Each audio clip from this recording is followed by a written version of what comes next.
Hello everyone, তোমাদের সকলকে জানাই ফিজিক্স ক্লাসরুম চ্যানেলে ওয়েলকাম। আজ আমরা নিয়ে চলে এসেছি পর্যায় সারণীর ক্লাস 10 এর লেকচার 4 ভিডিও। তোমরা যারা এখনো লেকচার 1, লেকচার 2 এবং লেকচার 3 ভিডিও দেখোনি তাদেরকে বলি যে তোমাদের জন্য এই ভিডিও ডেসক্রিপশন বক্সে প্রিভিয়াস ভিডিওগুলোর লিংক দেওয়া থাকবে। তোমরা সেখান থেকে অবশ্যই ভিডিওগুলো দেখবে। তাহলে বন্ধুরা চলো কথা না বাড়িয়ে আজকে ভিডিওটা শুরু করা যাক। Let's start.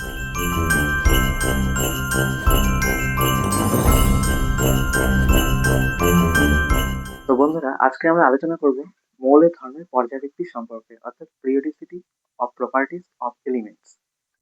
পর্যাবৃত্ততা মানে বুঝতে পারছো যে একটা মৌল থেকে আমরা শুরু করব গোনা। আমরা কিছুটা মৌলর পর যে মৌলটা পাবো, কিছুটা মৌলর পর ওই মৌলটার সঙ্গে যে মৌল থেকে শুরু করেছিলাম গোনা, ওর মধ্যে একটা মিল খুঁজে পাওয়া যাবে, সাদৃশ্য খুঁজে পাওয়া যাবে, পুনরাবৃত্তি লক্ষ্য করা যাবে। এটাই হচ্ছে পর্যাবৃত্ততা। বুঝতে পারলে না? মাথা থেকে গুলি মারো। এবার আসো বোর্ডে। উদাহরণ দেখো নিয়ে নিয়েছি আমরা পর্যায় 2 তে lithium, beryllium, boron, carbon, nitrogen, oxygen, chlorine, neon. ঠিক আছে? পর্যায় 2 তে যে মৌলগুলো আছে তারা কি? Lithium, beryllium, boron, carbon, nitrogen, oxygen, chlorine, neon. কিন্তু পর্যায় 3 তে যে মৌল আছে সেটা হচ্ছে সোডিয়াম। এটুকু বুঝতে পারছো? এটুকু তো মনে আছে। সাপোজ পর্যায় 2 বরাবর লিথিয়াম থেকে বেরিলিয়ামে যদি যাও, লিথিয়াম থেকে বেরিলিয়ামে যদি যাও, কি হবে?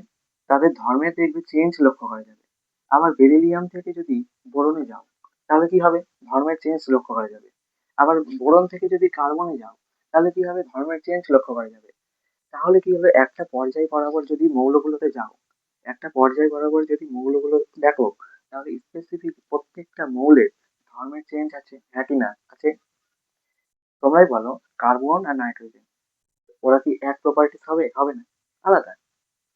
লিথিয়াম, বেরিলিয়াম একই জিনিস, আলাদা। কিন্তু কয়েকটা মৌলের পর যখন যে মৌলটা আমরা ধর্মের পুনরাবৃত্তি লক্ষ্য করা যাচ্ছে, এই কটা মৌলের পর যে মৌলটা পাচ্ছি সোডিয়াম, এর সঙ্গে দেখো লিথিয়ামের ধর্মের মিল আছে, অর্থাৎ সাদৃশ্য লক্ষ্য করা যাচ্ছে। তার মানে কি হলো? মৌলের ধর্মের পর্যাবৃত্তিটা যদি বলি সংজ্ঞাটা, আধুনিক পর্যায় সূত্র অনুযায়ী মৌলগুলোকে তাদের ক্রমবর্ধমান প্রোটন সংখ্যা বা পারমাণবিক ক্রমাঙ্ক অনুযায়ী যদি সাজাই, তাহলে এক মৌল থেকে অপর মৌলে কি হবে? তাদের ধর্মের পার্থক্য লক্ষ্য করা যাবে। কিন্তু কয়েকটা মৌলের ব্যবধানের পর আর নির্দিষ্ট সংখ্যার ব্যবধানে মৌলগুলোর ধর্মের পুনরাবৃত্তি লক্ষ্য করা যাবে, মৌলগুলোর ধর্মের সাদৃশ্যতা লক্ষ্য করা যাবে, মৌলগুলোর ধর্মের মিল খুঁজে পাওয়া যাবে। তাহলে এই ঘটনাটাকে আমরা বলবো পর্যাবৃত্ততা, পিরিওডিসিটি। এই ঘটনাটাকে কি বলবো? পিরিওডিসিটি। পিরিওডিসিটি। পিরিওডিসিটি এই ঘটনাটাকে কি বলবো? পিরিওডিসিটি। পিরিওডিসিটি এই ঘটনাটাকে বলবো পিরিওডিসিটি। এবং যে ধর্মের মিলটা খুঁজে পাওয়া গেল, সেই ধর্মটাকে আমরা বলছি পর্যায়গত ধর্ম। সেই ধর্মটাকে কি বলবো? পর্যায়গত ধর্ম। বুঝতে পেরেছো? মাথায় ঢুকেছে? এবার দেখো, তোমরা লিখে রাখো 1 নম্বর এবং 2 নম্বর দিয়ে। আমি লিখেছি দেখো পর্যায়গত ধর্ম আর পর্যায়গত ধর্ম নয়, দুটো লিখেছি। পর্যায়গত ধর্ম কোনগুলো? এটা স্টার দিয়ে লিখে রাখো। পর্যায়গত ধর্ম হচ্ছে পারমাণবিক ব্যাসার্ধ, আয়নাইজেশন শক্তি, তড়িৎ ঋণাত্মকতা, তারপরে জারণ বিজারণ ধর্ম, সবই হচ্ছে কি পর্যায়গত ধর্ম। এগুলো নিয়ে আমরা আজকে ডিটেলস আলোচনা করব, আসছি। আর পর্যায়গত ধর্ম নয়, এটা ভেরি ভেরি ইম্পর্টেন্ট, দিয়ে লিখে রাখো পর্যায়গত ধর্ম নয়। পরীক্ষায় দিয়ে দেয় অনেক সময় যে পর্যায়গত ধর্ম নয় কোনটি, দিয়ে দিলে তোমাকে আয়নাইজেশন শক্তি, পারমাণবিক ব্যাসার্ধ, তেজস্ক্রিয়তা, জারণ বিজারণ ধর্ম। তাহলে কি লিখবে? অবশ্যই তেজস্ক্রিয়তা। তেজস্ক্রিয়তা কিন্তু পর্যায়গত ধর্ম নয়, অর্থাৎ তেজস্ক্রিয়তার যদি এই সিকোয়েন্সটা দেখি, তাহলে এই সিকোয়েন্সটা কিন্তু তেজস্ক্রিয়তা মানে না। ওই ভাই বিন্দাস, ওই মানে না এগুলো, ওই একাই থাকতে ভালোবাসে। তাহলে বন্ধুরা তোমরা আগের টপিকটা বুঝতে পারলে। আগের টপিকে কিছুই ছিল না, জাস্ট কি হয়েছিল, সেখানে আধুনিক পরমাণু ক্রমাঙ্ক অনুযায়ী মৌলগুলোকে পরপর পরপর সাজানো হয়েছিল, তাই তো? সাজালে কি হবে? এখানে দুটো ট্রিক আছে। একটা মৌল থেকে পরবর্তী মৌল, লিথিয়াম থেকে বেরিলিয়াম, পার্থক্য লক্ষ্য করা যাবে। কিন্তু কিন্তু কয়েকটা মৌলের পর যে মৌলটা পাবো, অর্থাৎ পর্যায়টা আলাদা কিন্তু শ্রেণীটা সেম, যে মৌলটা পাবো সেখানে কি হচ্ছে? ধর্মের পুনরাবৃত্তি লক্ষ্য করা যাচ্ছে। তো মোট কথা ধর্মটা মিলে যাচ্ছে, সাদৃশ্য লক্ষ্য করা যাচ্ছে। এই ঘটনাটাই কি? পর্যাবৃত্তিটা। এই ঘটনাটা কি? পর্যাবৃত্ততা মৌল ওঠা। ওকে, এবার তোমরা হেডিং দাও পারমাণবিক ব্যাসার্ধ বলে। পারমাণবিক ব্যাসার্ধ মানে কি? তোমরা আগে বলো ব্যাসার্ধ মানে কি। একটা বৃত্ত এঁকেছো তো ছোটবেলায়, গোল গোল করে আঁকে বৃত্ত। হুম, এই বৃত্তগুলোর যে ব্যাসার্ধটা আসলে কি, সেন্টার টু সার্কামফারেন্স অর্থাৎ কেন্দ্র থেকে পরিধির যে দূরত্বটা, সেটাই হচ্ছে ব্যাসার্ধ। জাস্ট আমি একটা বৃত্ত আঁকছি, মনে করো এটা একটা বৃত্ত, ঠিক আছে, এটা একটা বৃত্ত। তাহলে বৃত্তটার কেন্দ্র হচ্ছে এটা, সেন্টার হচ্ছে এটা। মনে করো ও হলো বৃত্তটার কেন্দ্র। তাহলে এই কেন্দ্র থেকে এই পরিধিটার যে ডিস্টেন্সটা পাবো সেটাই কি রেডিয়াস অর্থাৎ ব্যাসার্ধ, তাই তো? তো পরমাণুর ক্ষেত্রে আবার ব্যাসার্ধ কি ভাই? পরমাণু দেখতে কেমন হয়, শেপটা কেমন হয়, তোমাদের কি বলেছি যে পরমাণু লিথিয়াম আঁকলাম, বেরিলিয়াম আঁকলাম, বোরন আঁকলাম, সব গোল গোল করে এঁকেছি তো, গোল্লা গোল্লা এঁকেছি, রসগোল্লা এঁকেছি তো। তো যাই হোক, গোল্লা গোল্লা এঁকেছি, তার মানে কি হবে? গোল্লা গোল্লা আঁকলে তাদের ব্যাসার্ধ থাকবে, হ্যাঁ কি না? ব্যাসার্ধ থাকবে। তার মানে পরমাণুর যদি ব্যাসার্ধ থাকে, সেটা কিভাবে ব্যাসার্ধটা নির্ণয় করবো? পরমাণুর কেন্দ্রে কে থাকে? নিউট্রন থাকে, প্রোটন থাকে। তার মানে পরমাণুর কেন্দ্র থেকে বাইরের যে পরিধিটা পাবো, হ্যাঁ, পরমাণুর কেন্দ্র বুঝলাম, সেখানে নিউট্রন থাকে, প্রোটন থাকে, কিন্তু পরমাণুর আবার পরিধিও আছে। পরিধি না, যোজন কক্ষে ইলেকট্রন, যোজ্যতা কক্ষে ইলেকট্রন, বুঝতে পারলে? থাকে তো যোজ্যতা কক্ষে ইলেকট্রন, সেই যোজ্যতা কক্ষটা পর্যন্ত দূরত্বটাই বলছি পরমাণুটার ব্যাসার্ধ। তার মানে পরমাণুর ব্যাসার্ধ মানে কি? জাস্ট মনে করো এটা একটা পরমাণু আছে, ঠিক আছে, এবং এটা আছে কি যোজ্যতা কক্ষ। জাস্ট মনে করো এটা আছে লিথিয়াম পরমাণু, লিথিয়াম পরমাণুর এটা হচ্ছে সেন্টার, ঠিক আছে। তাহলে সেন্টার থেকে এটা আছে যোজ্যতা কক্ষ, মানে লাস্টে যে কক্ষপথটা থাকবে সেটাই ওর যোজ্যতা কক্ষ। এটা কে কক্ষ, এটা এল কক্ষ। তাহলে এই যে সেন্টার থেকে এল কক্ষের যে ডিস্টেন্সটা হবে, সেটাই কি পরমাণুটার ব্যাসার্ধ হবে। তার মানে পরমাণুর নিউক্লিয়াস থেকে শুরু করে যোজ্যতা কক্ষের যে দূরত্বটা, সেটাই হচ্ছে কি পরমাণুটার ব্যাসার্ধ। হ্যাঁ স্যার, বুঝলাম। পরমাণুর ব্যাসার্ধ বলতে বোঝায় যে পরমাণুটার কেন্দ্র থেকে যোজ্যতা কক্ষের যে দূরত্ব সেটা। পর্যায় সারণী কোনো একটা পর্যায় যদি আমরা দেখি, ধরে নাও পর্যায় নাম্বার 2 টা দেখছি, তাহলে মনে রাখবে যে পর্যায় বরাবর বাম দিক থেকে যত ডান দিকে যাওয়া যাবে, মৌলগুলোর পরমাণুর ব্যাসার্ধটা কি হবে, তত কমতে থাকবে, কমতে থাকবে। যত বাম দিক থেকে ডান দিকে যাব, তত ব্যাসার্ধটা কি হবে, কমতে থাকবে। মনে করো পর্যায় বরাবর, পর্যায় বরাবর কি আছে, ধরে নাও পর্যায় নাম্বার 2 তে, পর্যায় নাম্বার 2 তে যে মৌলগুলো আছে সেই তারা কারা? তারা হচ্ছে লিথিয়াম, বেরিলিয়াম, বোরন, কার্বন, এই তো আছে মৌলগুলো। আর তো কেউ না এদের ছাড়া, এরাই তো আছে। আরো আছে lithium, beryllium, boron, carbon, nitrogen, oxygen আছে, লিখলাম না? তাহলে এই পর্যায় 2 বরাবর যে মৌলগুলো আছে, যদি আমরা বাম দিক থেকে ডান দিকে যাই, বাম দিক থেকে ডান দিকে যাই, তাহলে মৌলগুলো কি হবে, পরমাণুর যে ব্যাসার্ধটা না, সেটা কমতে থাকবে, কমতে থাকবে। তাহলে পর্যায় বরাবর যদি যাই, পর্যায় বরাবর যদি যাই, অ্যাক্রস টু পিরিয়ড, পর্যায় বরাবর যদি যাই, তাহলে কি হবে, ব্যাসার্ধটা কি হবে, কমবে। ব্যাসার্ধ, ব্যাসার্ধটা কি হবে, কমবে। পর্যায় বরাবর যদি যাই, তাহলে ব্যাসার্ধটা হচ্ছে কমবে। লিথিয়াম থেকে বেরিলিয়ামে কমবে, বেরিলিয়াম থেকে বোরনে কমবে, বোরন থেকে কার্বনে কমবে। তার মানে পর্যায় বরাবর যদি দেখি, এর যে ক্রমটা সেটা দেখতে পাবো, লিথিয়াম বেরিলিয়ামের থেকে বড়, বেরিলিয়াম বোরনের থেকে বড়, বোরন কার্বনের থেকে বড়। মানে লিথিয়াম বেরিলিয়ামের থেকে বড় না, লিথিয়ামের যে সাইজটা সেটা বেরিলিয়ামের থেকে বড়, বেরিলিয়ামের যে সাইজ বোরনের থেকে বড়, বোরনের যে সাইজ কার্বনের থেকে বড়। কেন এরকম হচ্ছে স্যার? কারণ লিথিয়ামে দেখো, আমরা যদি ইলেকট্রন বিন্যাস করি লিথিয়ামের, লিথিয়ামে ইলেকট্রন বিন্যাস করলে কি পাই? লিথিয়ামের অ্যাটমিক নাম্বার জানি আমরা 3। অ্যাটমিক নাম্বার কত, পরমাণু ক্রমাঙ্ক কত, 3। যদি 3টে ভাঙি, তাহলে আমরা পাবো 2,1, 2,1। তাহলে এই দুইটা হচ্ছে কে কক্ষ, আর একটা হলো এল কক্ষ, তাই তো? তার মানে কে কক্ষে তুমি দুটো ইলেকট্রন ঢুকাও, এল কক্ষে একটা ইলেকট্রন ঢুকিয়ে দাও, মানলে? কে কক্ষে দুটো ইলেকট্রন, এল কক্ষে একটা ইলেকট্রন ঢুকাও। আবার যদি আমরা বোরনের দেখি, বোরন হচ্ছে 5 পরমাণু ক্রমাঙ্ক, ভাঙলে পাবো 2,3। তাহলে বোরনে কটা, দুটা ইলেকট্রন ঢোকাও কে কক্ষে, আর এল কক্ষে ঢোকা হচ্ছে 3টা ইলেকট্রন।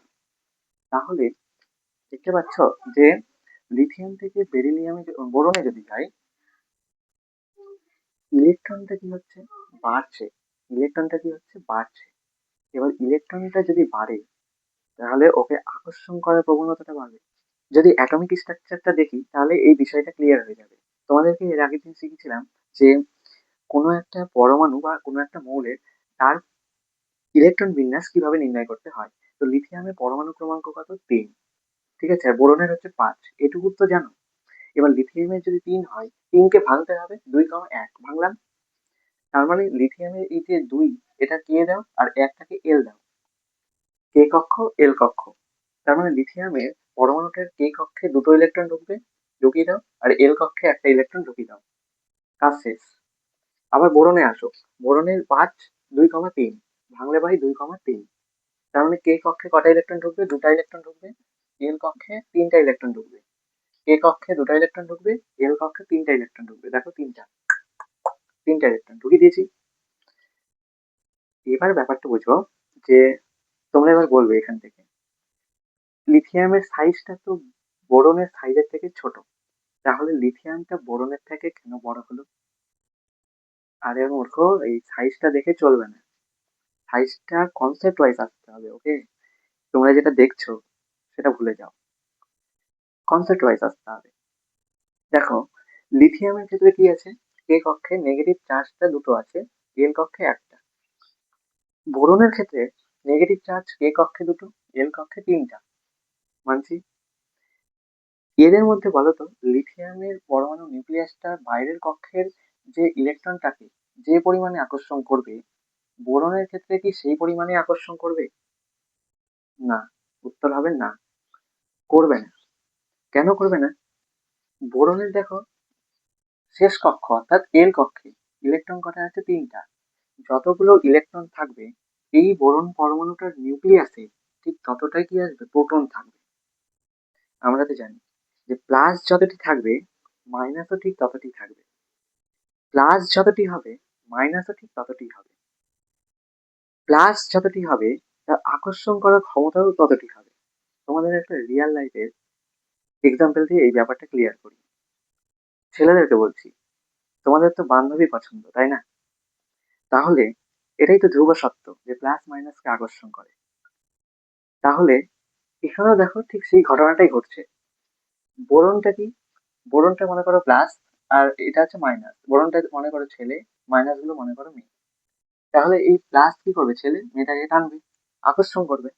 তাহলে আকর্ষণ যত করবে তত কি হবে, ব্যাসার্ধটা কমবে, তাই তো? ব্যাসার্ধটা কি হবে, কমবে। যত আকর্ষণ করবে, আকর্ষণ করছে, টানছে, তত ব্যাসার্ধ কি হচ্ছে, কমছে। এবার ব্যাসার্ধ যত কমবে তার মানে একটা পর্যায় সারণী যদি বাম দিক থেকে ডান দিকে যায়, মৌলগুলো কি হচ্ছে, পারমাণবিক ব্যাসার্ধটা হ্রাস পাচ্ছে, ঠিক এই কারণটার জন্য। তাহলে পর্যায় সারণীর কোনো একটা পর্যায়ে মৌলগুলোকে যদি দেখি, মনে করো লিথিয়ামকে দেখলাম, লিথিয়ামে তাহলে কত, 2,1। ঠিক আছে, বেরিলিয়ামের কত, বেরিলিয়ামের হলো 2,2। বোরনে কত, 2,3। কার্বনে কত, 2,4। দেখো, কে কক্ষে ইলেকট্রনটা কি সেম থাকছে, কিন্তু এল কক্ষে একটা করে ইলেকট্রন ঢুকছে। এবার এল কক্ষে একটা করে ইলেকট্রন ঢুকছে মানে কি, নেগেটিভিটি চার্জটা বেড়ে যাচ্ছে। এবার নেগেটিভিটি চার্জ যত বেড়ে যাবে তার আকর্ষণ করার ক্ষমতাটাও কি তত বেড়ে যাবে। যত নেগেটিভ আসছে ঠিক ততটি পজিটিভ আসছে, হ্যাঁ কি না? এবার নেগেটিভ যত আসবে তার চার্জটা আকর্ষণ করার ক্ষমতাটা, চেষ্টাটা তত বেড়ে যাবে, তাই তো? যতগুলো নেগেটিভ থাকবে ততগুলো পজিটিভ থাকবে। এবার পজিটিভ থাকলে কি হবে, নেগেটিভকে টানবে বেশি। এই যে বোরনে দেখো নেগেটিভ চার্জ গুলো বেশি আছে, বোরন নিউক্লিয়াসে কি করছে, বাইরের কক্ষের যে ইলেকট্রন গুলো আছে তাদেরকে টানার চেষ্টা করছে, তাদেরকে টানছে ভিতরের দিকে, টেনে টেনে কি করবে, ছোট করে দেবে সাইজটাকে। কিন্তু লিথিয়ামের ক্ষেত্রে একটা ইলেকট্রন থাকায় ওকে একটু কম পরিমাণে টানছে, জন্য সাইজটা কিন্তু বড়। কার তুলনায়, বোরনের তুলনায়, বেরিলিয়ামের তুলনায়, সবার তুলনায়, মানে পর্যায় বরাবর, পর্যায়ের তুলনায়, তাই তো? ঠিক তোমাদেরকে যেমন ওই উদাহরণটা দিলাম যে প্লাস মাইনাসকে আকর্ষণ করে, ছেলে বান্ধবীকে আকর্ষণ করবে, তাই তো? কেন, এটাই ধ্রুব সত্য, এটাই ধ্রুব সত্য। প্লাস মাইনাসকে আকর্ষণ করছে, জন্য কি করছে, ব্যাসার্ধটাকে কমাচ্ছে, ব্যাসার্ধটাকে কমাচ্ছে, তাই তো, অপোজিট জেন্ডার। এবার আমরা পর্যায় সারণীর যদি কোনো একটা গ্রুপ বরাবর দেখি, তাহলে দেখতে পাবো যে গ্রুপ বরাবর যত উপর থেকে নিচের দিকে নামবো তত পারমাণবিক ব্যাসার্ধ কি হবে, বাড়তে থাকবে। পারমাণবিক ব্যাসার্ধ বাড়বে, বড় হবে। মনে করো সাপোজ একটা গ্রুপ ওয়ানে যে মৌলগুলো আছে সেই মৌলগুলোকে নিয়ে ভাবনা চিন্তা করছি। গ্রুপ ওয়ানে কোন মৌল আছে? লিথিয়াম আছে, সোডিয়াম আছে, লিথিয়াম, সোডিয়াম, তারপরে আরো আছে। এই দুটো মৌলকে নিয়ে জাস্ট আমরা আগে দেখি। তো লিথিয়ামের ক্ষেত্রে যদি আমরা ইলেকট্রন বিন্যাস করি, তো কি পাবো? লিথিয়ামের যেহেতু পরমাণু ক্রমাঙ্ক 3, পাবো 2,1। 2,1 অর্থাৎ লিথিয়ামের কে কক্ষে দুটো ইলেকট্রন ঢুকবে, এল কক্ষে একটা ইলেকট্রন ঢুকবে। তাই তো? ঢুকিয়ে দিই। এল কক্ষে, কে কক্ষে দুটো ইলেকট্রন ঢুকলো, এটা কে কক্ষ, এটা এল কক্ষ। এল কক্ষে একটা ইলেকট্রন ঢুকলো। ঠিক সোডিয়ামের ক্ষেত্রে দেখতে পাবো এর পরমাণু ক্রমাঙ্ক 11, ভাঙলে পাই 2,8,1। অর্থাৎ সোডিয়ামের ক্ষেত্রে কে কক্ষ আছে, এল কক্ষ আছে, প্লাস এম কক্ষ চলে এসেছে। তার মানে কি হলো, যে গ্রুপ বরাবর যদি উপর থেকে নিচে নামি একটা করে কক্ষ বাড়ছে, একটা করে বাড়ছে কক্ষ, জন্য বড় হচ্ছে সাইজটা। তাই তো? তাহলে সোডিয়ামের কে কক্ষে দুটো ইলেকট্রন ঢোকাও,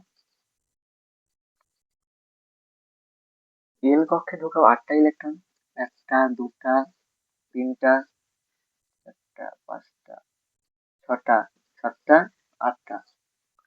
এম কক্ষে একটা ইলেকট্রন ঢোকাও, এটা কে, এটা এল, এটা এম। সোডিয়ামে কে কক্ষে ঢোকালাম কটা? দুটো ইলেকট্রন। এল কক্ষে 8টা ইলেকট্রন, এম কক্ষে একটা ইলেকট্রন, অনলি ওয়ান। যদি ঢোকাই তাহলে দেখতে পাচ্ছি, দেখো লিথিয়ামের থেকে সোডিয়ামের সাইজটা কি বড়। এখানে সাইজ দেখে তোমরা বুঝতে পারছো বড় আছে সোডিয়ামে, অবশ্য বড়। এবার গ্রুপ বরাবর যদি ওপর থেকে নিচের দিকে আমরা নামি, তাহলে কি হবে? পরমাণুর ব্যাসার্ধটা বাড়বে। গ্রুপ বরাবর ওপর থেকে নিচের দিকে নামলে পরমাণুর ব্যাসার্ধটা কি হবে? বাড়বে। এছাড়া এখানে কি আছে? পটাশিয়াম আছে, রুবিডিয়াম আছে, সিজিয়াম আছে, ফ্রান্সিয়াম আছে। তাই তো? পটাশিয়ামের কত? 19। এর যদি ইলেকট্রন বিন্যাস করি, পাবো 2,8,1। তাহলে এখানে কি আসছে? কেও আসছে, এল আসছে, এম এবং এন। একটা করে কক্ষপথ কিন্তু বাড়ছে। এবার একটা করে কক্ষপথ যদি বাড়ে, তার মানে কি হচ্ছে? ইলেকট্রন গুলো দূরে দূরে চলে যাচ্ছে। নিউক্লিয়াস থেকে ইলেকট্রন গুলো কি হচ্ছে? দূরে দূরে যাচ্ছে। এবার যত দূরে দূরে ইলেকট্রন গুলো থাকবে তত কি হবে? আকর্ষণ করবে কম। যত দূরে দূরে চলে যাবে, যদি তোমার থেকে সেও দূরে চলে যায়, তুমিও যদি দূরে চলে যাও, তাহলে আকর্ষণটা কম হবে, তাই না? আকর্ষণ বলটা কম ফিল হবে। আমি কার কথা বলছি? আমি পরমাণুটার কথা বলছি। এখানে ইলেকট্রন গুলো দূরে দূরে চলে যাচ্ছে, মানে নিউক্লিয়াসটা ইলেকট্রন গুলোকে কম পরিমাণে টানবে। তাই তো? নিউক্লিয়াসটা ইলেকট্রন গুলোকে কম পরিমাণে টানবে। এবার যদি কম পরিমাণে টানে, তাহলে কি হবে? তার ব্যাসার্ধটা বাড়ছে। ঠিক, তার ব্যাসার্ধটা বাড়ছে। তার মানে গ্রুপ বরাবর ওপর থেকে নিচের দিকে নামলে ব্যাসার্ধটা কি হবে? আস্তে আস্তে বাড়বে। সিজিএম এর ক্ষেত্রে যে দেখবে বেশি হয়ে গেছে ব্যাসার্ধ। সিজিএম এর ক্ষেত্রে যে দেখবে বেশি হয়ে গেছে। তার মানে গ্রুপ বরাবর ওপর থেকে নিচে নামলে ব্যাসার্ধ গুলো কি হয়? বাড়ে। গ্রুপ বরাবর যদি দেখি তাহলে কি হবে? ব্যাসার্ধটা ব্যাসার্ধটা বাড়বে। গ্রুপ বরাবর যদি দেখি ওপর থেকে নিচে নামলে ব্যাসার্ধটা বাড়বে। তার মানে কার ব্যাসার্ধ এখানে বেশি হবে বলতো? Lithium, sodium, potassium, rubidium, caesium, এই পাঁচটি মৌল দিয়ে বললো কার ব্যাসার্ধটা সব থেকে বেশি। কার ব্যাসার্ধ সব থেকে বেশি? অবশ্যই বলবে সিজিয়ামের ব্যাসার্ধ সব থেকে বেশি, তারপরে রুবিডিয়াম, তারপরে আছে পটাশিয়াম, তারপরে আছে সোডিয়াম, তারপরে আছে লিথিয়াম। এইরকম caesium, rubidium, potassium, sodium, lithium উল্টো দিক থেকে আসবে। তাহলে বুঝতে পারলে পারমাণবিক ব্যাসার্ধটা কি হলো বন্ধুরা? যে পর্যায় বরাবর যদি দেখি বাম দিক থেকে যত ডান দিকে যাব, মৌলগুলোর পারমাণবিক ব্যাসার্ধ আস্তে আস্তে কি হবে? কমতে থাকবে। কেন? ইলেকট্রন গুলো বাড়ছে, টানবে বেশি, নিউক্লিয়াস টানবে বেশি। যত কাছে থাকবে তত আকর্ষণ ফিল করবে তুমিও বেশি। ঠিক তেমনই নিউক্লিয়াসও কি করবে? ইলেকট্রন গুলোকে টানবে বেশি নিজের দিকে। ওই জন্য ব্যাসার্ধটা কি হচ্ছে? কমছে। কিন্তু যদি আমরা গ্রুপ বরাবর দেখি ওপর থেকে যত নিচের দিকে যাব, ব্যাসার্ধ আস্তে আস্তে বাড়ছে। কেন বাড়ছে? যত দূরে থাকবে ইলেকট্রন তত আকর্ষণও কম করবে। সে যত দূরে থাকবে তুমিও আকর্ষণ তত ফিল কম করবে। অর্থাৎ out of sight out of mind. তাহলে এই ইলেকট্রন গুলো দূরে দূরে আছে, আকর্ষণ কম ফিল করছে, তার মানে গ্রুপ বরাবর উপর থেকে নিচের দিকে নামবে পারমাণবিক ব্যাসার্ধ বা অ্যাটমিক রেডিয়াস কি হয়, বাড়তে থাকে। ওকে, তো আশা করি তোমরা বন্ধুরা এই টপিকটা বুঝতে পেরেছো। আরে স্যার আপনি কি বলছেন, এই টপিকটা আমরা বুঝতে পারবো না?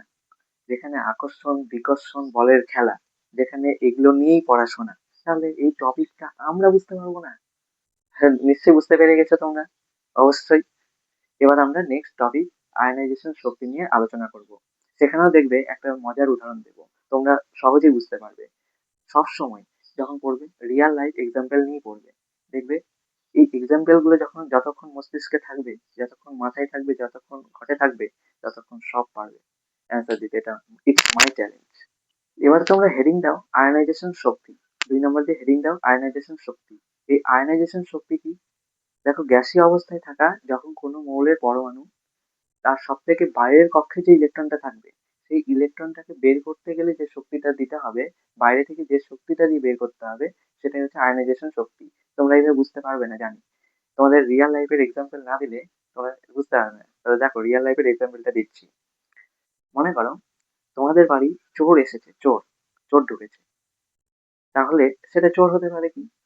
সাধারণ চোর, বেগুন চোর হতে পারে, লেবু চোর হতে পারে, ঢুকেছে। তোমরা কি করবে? চোরটাকে নিয়ে আসো, আসো, বসো, বসো, এখানে বসো, অতিথি আপ্যায়ন করবে নাকি ঝাঁটা পিটা করবে, লাঠি পিটা করবে, কোনটা? তাহলে এই চোর যে ঢুকছে তোমাদের বাড়িতে, নিশ্চয়ই অতিথি আপ্যায়ন করবে না, বের করে দিবে। ঠিক তেমনই, মনে করো একটা পরমাণু নিউক্লিয়াস এরকম আছে, ঠিক আছে?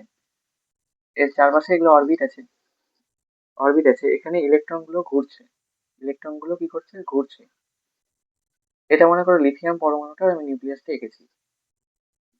এই যে বাইরের কক্ষে দেখো ইলেকট্রনটা আছে কিনা, এটা মনে করো সোনা। এই লিথিয়ামটা কি? সোনা। এই সোনা, সোনার প্রতি কিন্তু লোভ আছে। আর এই মাইনাস যে ইলেকট্রন আছে, এটা মনে করো চোর, চোর। তাহলে চোর কি করবে? এই সোনার প্রতি লোভ আছে তো, আসবে, চুরি করতে আসবে, চুরি করতে আসবে, কিন্তু তুমি কি করবে? চুরি করে দিবে ওকে? অতিথি আপ্যায়ন করবে? চোর ঢুকলো বাড়িতে, আসো ভাই বসো, বসো, তুমি বসো, তোমার জন্য আমি এসি আনছি, এসি চালিয়ে দিচ্ছি, তারপরে জল আনছি, মিষ্টি দিচ্ছি, তা করবে নাকি? সোজা লাঠি পেটা করবে। তো নিশ্চয়ই চোর আসছে সোনার লোভে তোমার বাড়িতে, সোনা চুরি করতে। তুমি কি করবে? চোরটাকে বল প্রয়োগ করবে, বল। চোরটাকে বল প্রয়োগ করে তুমি কি করবে? বের করে দেওয়ার চেষ্টা করবে বাড়ি থেকে, তাই তো? তাহলে যে পরিমাণ বলটা প্রয়োগ করবে চোরটার উপর, যে বলটা দিবে বাইরে থেকে, যে আঘাতটা করবে, যে লাঠি পেটাটা করবে, যে শক্তিটা প্রয়োগ করবে, সেই শক্তিটাকেই আমরা বলছি আয়নাইজেশন শক্তি। যে শক্তিটা প্রয়োগ করবে চোরটার উপর, সেই শক্তিটাকে বলছি আয়নাইজেশন শক্তি, আয়নাইজেশন এনার্জি। যে শক্তিটা দেবে, তার মানে এই যে ইলেকট্রন যে আছে বাইরের কক্ষে, সেই ইলেকট্রনটা কি করছে? পরমাণু নিউক্লিয়াসটা টেনে রাখছে, টেনে রেখেছে। কিন্তু এই বাইরের কক্ষের যে ইলেকট্রনটা আছে, তাকে আমি যদি বের করতে চাই, তাকে আমি যদি বাইরে বের করতে চাই, তাহলে আমাকে কি করতে হবে? এনার্জি দিতে হবে, এনার্জি, এনার্জি প্রয়োগ করতে হবে। এখন যদি বলো যে না, ডাকাত ঢুকে গেছে, তাহলে ওটার কেস আলাদা হবে। চোর ঢুকেছে কেবল, ছোট থেকেই শুরু করছি, সেটা লেবু চোর হতে পারে, বেগুন চোর হতে পারে, সোনা চোর হতে পারে, জাস্ট একটা ছিচকে চোর ঢুকেছে। তাহলে সেই চোরটাকে বের করতে গেলে কি করতে হবে? বাইরে থেকে একটা এনার্জি দিতে হবে, লাঠি পেটা করতে হবে। তাহলে সেই, তাহলে কি হবে? চোরটা বেরিয়ে যাবে।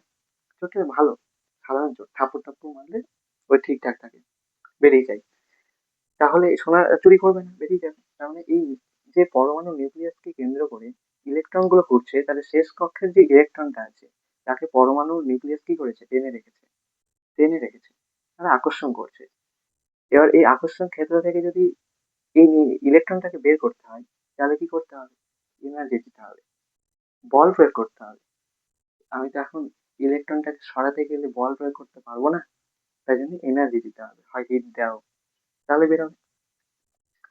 যে পরিমাণ এনার্জিটা দিলে, সেই এনার্জিটাকেই বলছি আয়নাইজেশন শক্তি বা আয়নাইজেশন বিভব, আয়নাইজেশন এনথ্যালপি আর আয়নাইজেশন পোটেনশিয়াল। ওকে, তাহলে পর্যায় বরাবর যদি দেখি আমরা, বাম দিক থেকে যত ডান দিকে যাব, পর্যায় বরাবর বাম দিক থেকে যত ডান দিকে যাব, কোনো একটা পর্যায়ে, তত আয়নাইজেশন শক্তিটা কি হবে? বাড়তে থাকবে। সাপোজ পর্যায় বরাবর আমরা যত বাম দিক থেকে ডান দিকে যাব, পর্যায় বরাবর কি হবে, আয়নাইজেশন শক্তিটা বাড়বে। মনে করো লিথিয়াম আছে, সোডিয়াম আছে, লিথিয়াম আছে, সোডিয়াম না, লিথিয়াম, বেরিলিয়াম, বোরন, কার্বন, এইরকম আছে। তাই তো লিথিয়াম, বেরিলিয়াম, বোরন, কার্বন পর্যায় দুইয়ে যে মৌলগুলো আছে তার মধ্যে থেকে চারটা মৌলকে লিখেছি। তাহলে বাম দিক থেকে যত ডান দিকে যাবো আয়নাইজেশন শক্তি কি হবে, তত বাড়তে থাকবে। যদি বলে এই চারটা মৌলের আয়নাইজেশন শক্তির ক্রমানুসারে সাজাও, তাহলে এইরকম হবে ঠিক। দুই একটা ব্যতিক্রম রয়েছে, ব্যতিক্রম ছাড়া বাদ বাকি ঠিকই থাকে। ঠিক আছে, তাহলে আয়নাইজেশন শক্তির ঊর্ধ্বক্রমে সাজালে ঠিক এরকমটা আমরা পাবো। কেন বাড়বে বলতো? যত আমরা দেখলাম যে পরমাণু ক্রমাঙ্ক বাড়ার সঙ্গে সঙ্গে কি হয়, তাদের ইলেকট্রনটা কিন্তু শেষ কক্ষে বাড়তে থাকে। এবার ইলেকট্রন যত বাড়বে, এর আগের হিসাব মতো কি হবে, আকর্ষণ তত বেশি হবে।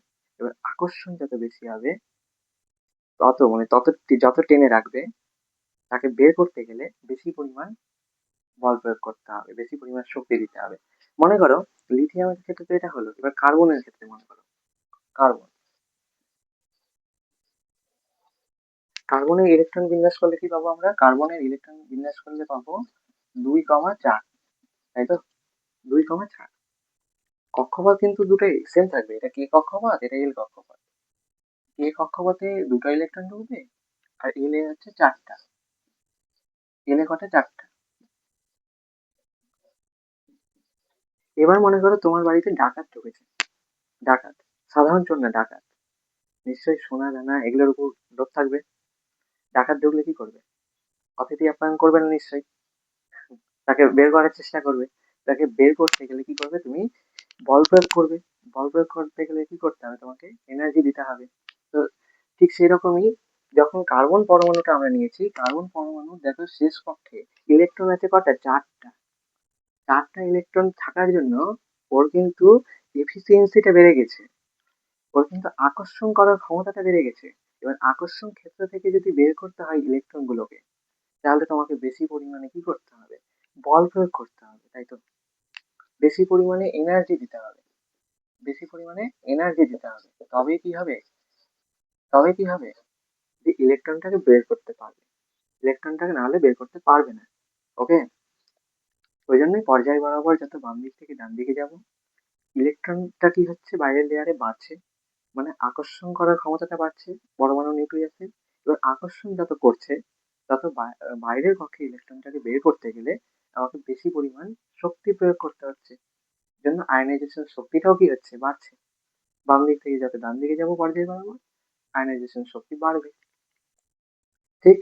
কিন্তু যদি বন্ধুরা আমরা যদি গ্রুপ বরাবর উপর থেকে যত নিচে নামবো, তত কি হবে, আয়নাইজেশন শক্তিটা বাড়বে না কমবে, কমবে। কেন কমবে, কারণ গ্রুপ বরাবর যত উপর থেকে নিচে নামবো, তত কি হবে, তত কি হবে, সাইজটা বড় হচ্ছে। তত সাইজটা, অ্যাটমের সাইজটা বড় হচ্ছে, তত আকর্ষণ করার ক্ষমতাটা কমে যাচ্ছে।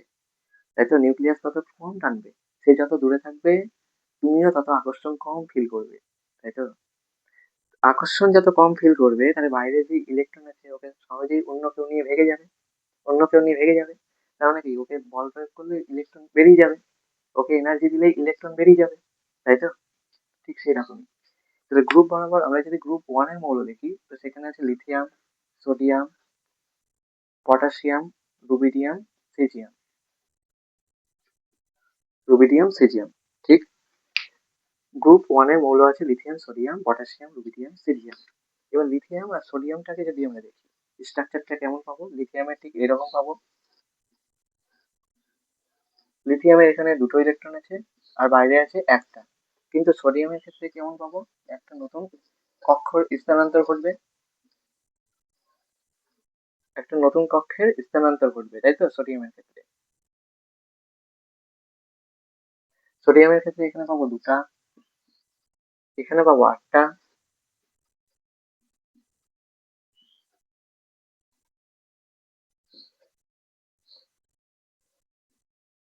আর শেষ কক্ষে পাবো একটা। তো তোমরা দেখো লিথিয়াম আর সোডিয়ামের ক্ষেত্রে পার্থক্যটা কি? এখানে আছে কে কক্ষ, এখানে এল কক্ষ। এখানে আছে কে, এখানে এল। কিন্তু এখানে কে, এল আর এম কক্ষ আছে। তার মানে কি সোডিয়ামের কক্ষপথটা কি বড়, বড়। এবার লিথিয়াম পরমাণু নিউক্লিয়াসটার বাইরের এল কক্ষের ইলেকট্রনটাকে যে পরিমাণ বল দিয়ে টেনে রেখেছে, সোডিয়াম পরমাণু বাইরের ইলেকট্রনটাকে টেনে রেখেছে কম পরিমাণ বল দ্বারা। কেন? দূরে আছে। সে যত দূরে থাকবে তত কম আকর্ষণ বল ফিল হবে।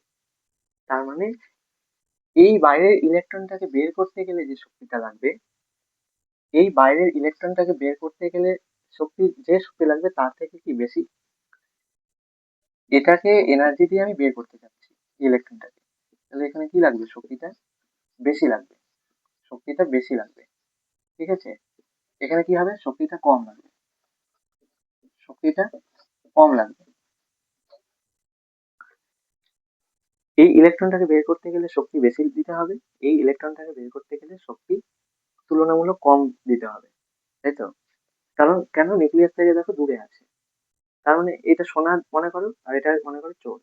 তাহলে চোরটা কি আছে? সোনা থেকে অনেক দূরে আছে। দূরে আছে, কেবল ঢুকেছে বাড়িতে। মনে করো ঢুকেছে, সোনা আছে তোমার আলমারিতে, কেবল বাড়ির গেটের ওখানে ঢুকেছে। তুমি কি করবে? ডাইরেক্ট দেখে নিয়েছো, ওকে মারার চেষ্টা করবে, মেরে একবারে বাড়ি থেকে বের করার চেষ্টা করবে, ঠিক সেই রকমই। তার মানে কেবল ঢুকেছে ইলেকট্রনটা। এই ইলেকট্রনটাকে বের করতে গেলে এনার্জিটা কি হতে হবে? কম দিতে হবে। এনার্জিটা কি হতে হবে? কম দিতে হবে। কিন্তু লিথিয়ামের ক্ষেত্রে কি হবে? এনার্জিটা বেশি দিতে হবে। এবার বুঝতে পেরেছো? রিয়েল লাইফের এক্সাম্পল দিয়ে বুঝিয়েছি তোমাদেরকে, তোমাদেরকে নিশ্চয়ই বুঝতে পেরেছো। তার মানে গ্রুপ বরাবর যত আমরা উপর থেকে নিচের দিকে নামবো, গ্রুপ বরাবর যত উপর থেকে নিচের দিকে নামবো, আয়নাইজেশন শক্তিটা কি হবে? বাড়বে না কমবে? আয়নাইজেশন শক্তিটা তত কমবে। গ্রুপ বরাবর উপর থেকে নিচের দিকে নামলে আয়নাইজেশন শক্তি কমবে। লিথিয়ামের আয়নাইজেশন শক্তি সোডিয়ামের থেকে বেশি, সোডিয়ামের পটাশিয়ামের থেকে বেশি, পটাশিয়ামের রুবিডিয়ামের থেকে বেশি, রুবিডিয়ামের আবার সিজিয়ামের থেকে বেশি। তার মানে গ্রুপ বরাবর যদি দেখি, গ্রুপ বরাবর, তাহলে দেখতে পাবো আয়নাইজেশন শক্তিটা ক্রমটা লিথিয়ামের সোডিয়ামের থেকে বেশি, সোডিয়ামের পটাশিয়ামের থেকে বেশি, পটাশিয়ামের রুবিডিয়ামের থেকে বেশি, আবার রুবিডিয়ামের সিজিয়ামের থেকে বেশি।